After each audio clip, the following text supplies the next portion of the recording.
Welcome back to a brand new video of the Target Individual Program. Tell me your experience. As soon as I hit that record button, whoop, we have credit department.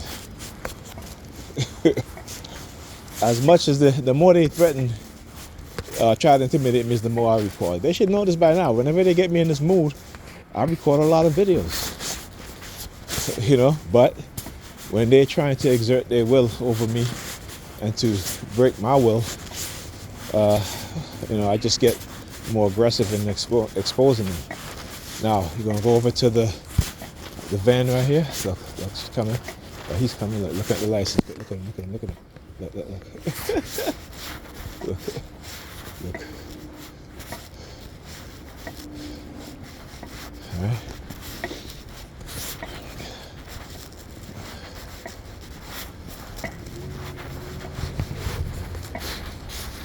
Do you think he just parked there? He's been parked there. I saw him standing in the street waiting. Right, so they like to do the whole moving theme. Right, this is another. They use the moving vans, the U-Haul vans, the moving vans. This morning, last night I went to bed late, around 3 o'clock, and I woke up around 8 something, and my alarm went off. Red vehicle again. See, it comes to the intersection.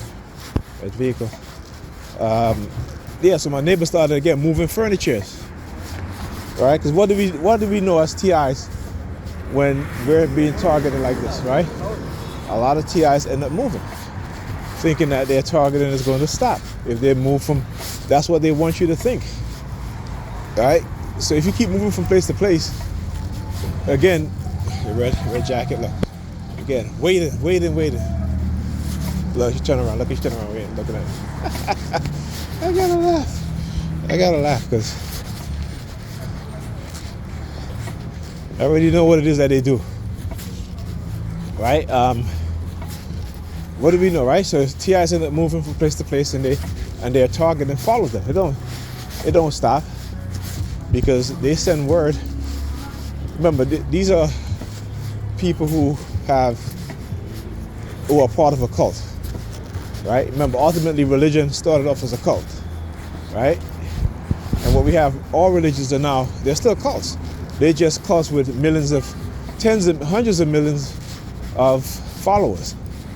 But they still engage in cult behavior and cult tactics, right? And then within religion, you have other subset of cults, okay? So,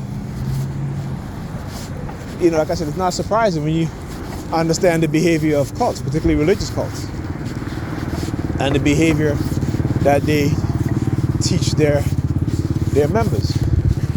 So you shouldn't be surprised. But anyhow,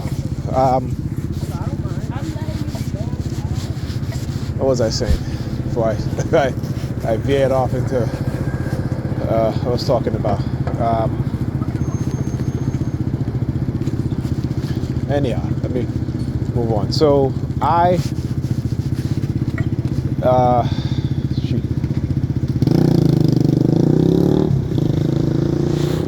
hold on, they'll come to me.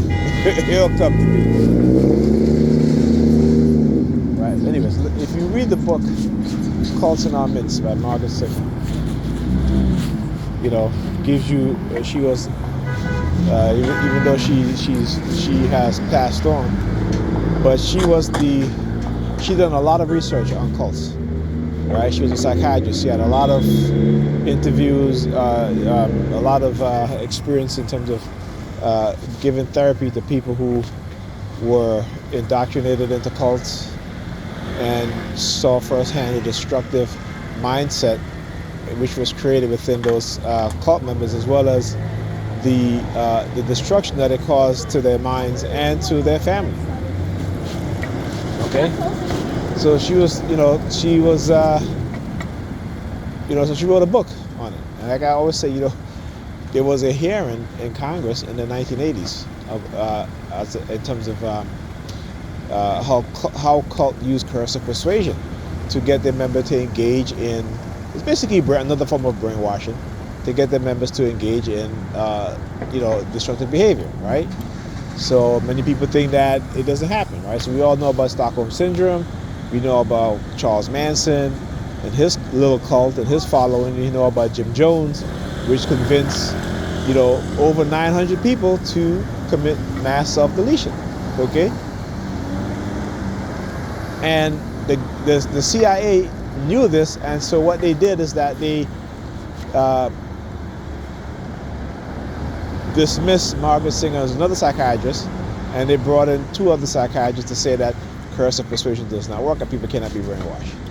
Why? Because they wanted to use those techniques themselves, and they wanted to go dark, right? And to create a cult within religion in itself, and using the police and all this stuff. It's for a lot of shit that they want to cover up, okay? But we're going to talk more about this. Talk to you guys in the next video.